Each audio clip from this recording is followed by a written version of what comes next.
I was a 38-year-old college professor, and I taught art, and I had taken a group of students and my wife, and we had gone around Europe, and we had just done a 3-week tour, and this was the next to the last day. And we were in Paris, and at 11 o'clock in the morning I had a perforation of my stomach. When this happened, the pain was the most acute pain I'd ever experienced in my life, and it just dropped me right down to the ground. And so I'm twisting and kicking and moaning and screaming and yelling around on the floor, and my wife called the desk, and they called an emergency service. A doctor came, and he called an ambulance because he knew what was wrong, and they took me about 8 miles across town to the public hospital, to the General Hospital of Paris, where I was taken into emergency, examined by 2 more doctors who knew exactly what was wrong with me, and then they took me away to the surgery hospital, which was a couple blocks away.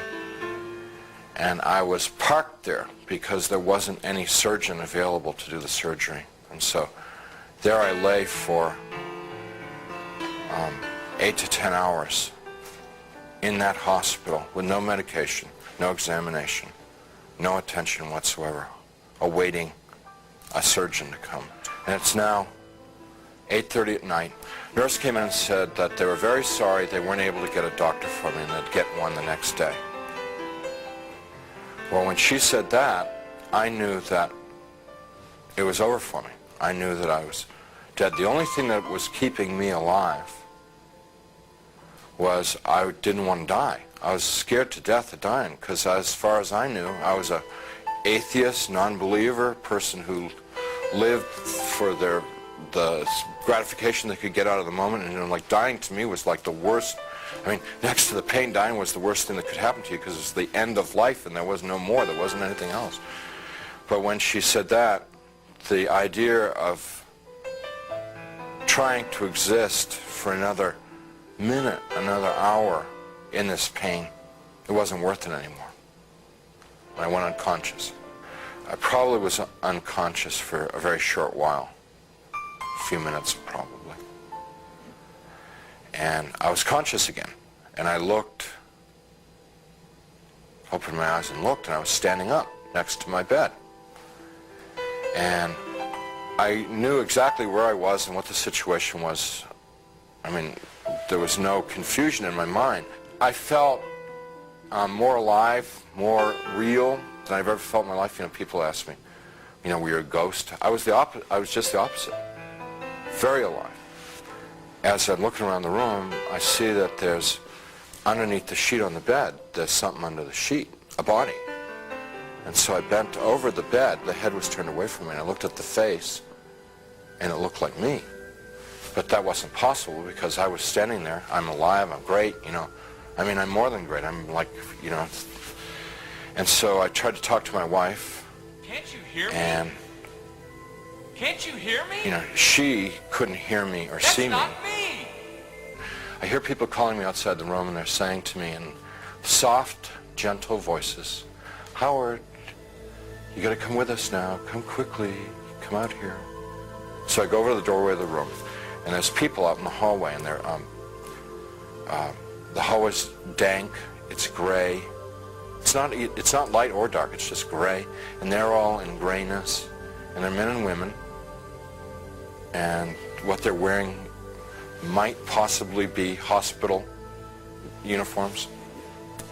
And as we walked, they stayed around me and kept moving me on, and it kept getting darker and darker.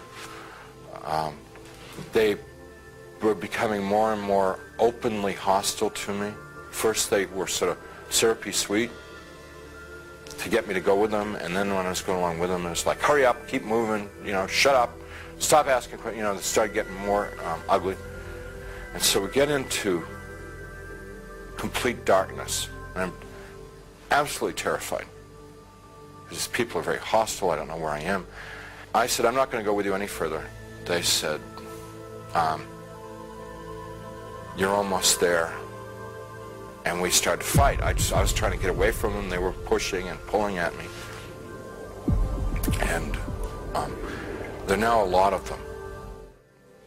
it's real hard for me to talk about, and I'm not going to tell you much about it, just a little bit. Because it just gets too ugly. But initially they were like tearing and biting.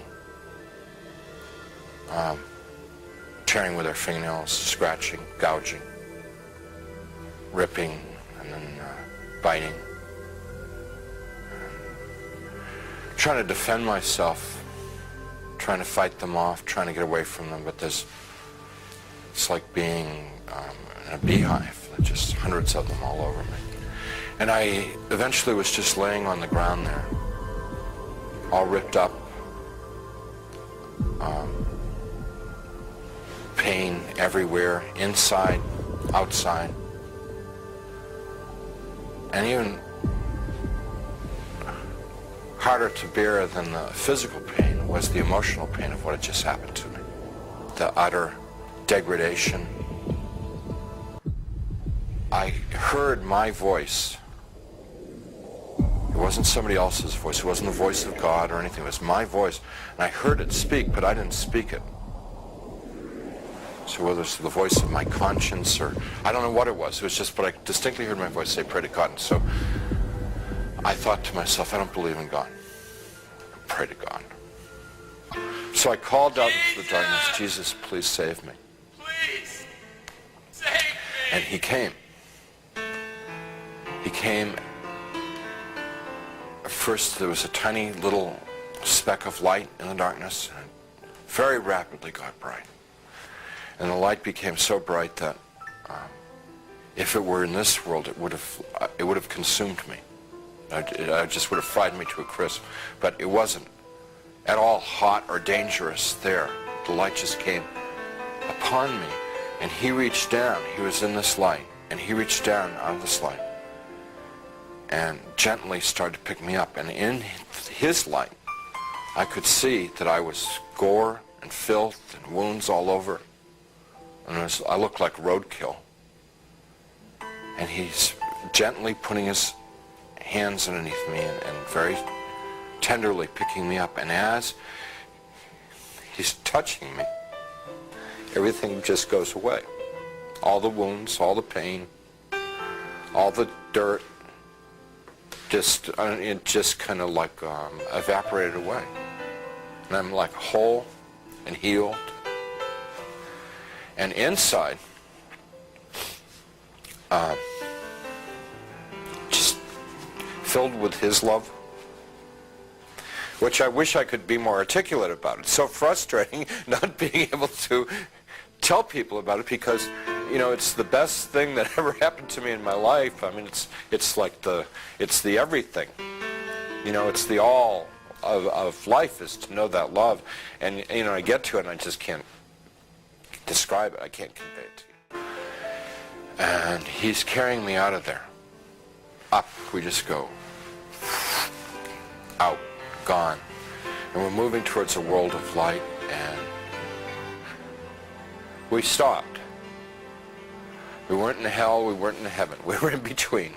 And we stopped, and we began to converse, and he was talking and telling me things, and he brought over some angels, and we went over my life from beginning to end. What they were trying to convey to me in a nutshell was my whole purpose of my existence had been to love God, love my neighbor as myself. That's why I had been created. That's what I was in this world to do and to learn. And I had failed. They told me that I had to come back to this world. And I got real upset because I wanted to go to heaven. What they told me about heaven, it's like the most fun, most interesting. I mean, it's the most wonderful place. I mean, everybody would want to go to heaven, and I wanted to get there. And they said that I wasn't ready, I wasn't fit, that it wasn't my time to go to heaven. I told them, Jesus and the angels, that I couldn't live in this world without them. So they said, if I prayed and confessed my sins to God, and gave what I had, and what they meant by what I had was gave my worries, my cares, my hopes, my dreams, just gave it all up to God. That there would be times when they would be there. I would feel the love like I'd felt it then. And I believe that one of the reasons God gave me this experience so that I would have an opportunity to share it with someone. I don't know who. I never know who. But I would have the opportunity to share it with somebody so that it could be of help to them. You can feel Jesus' presence with you like today in this place, in this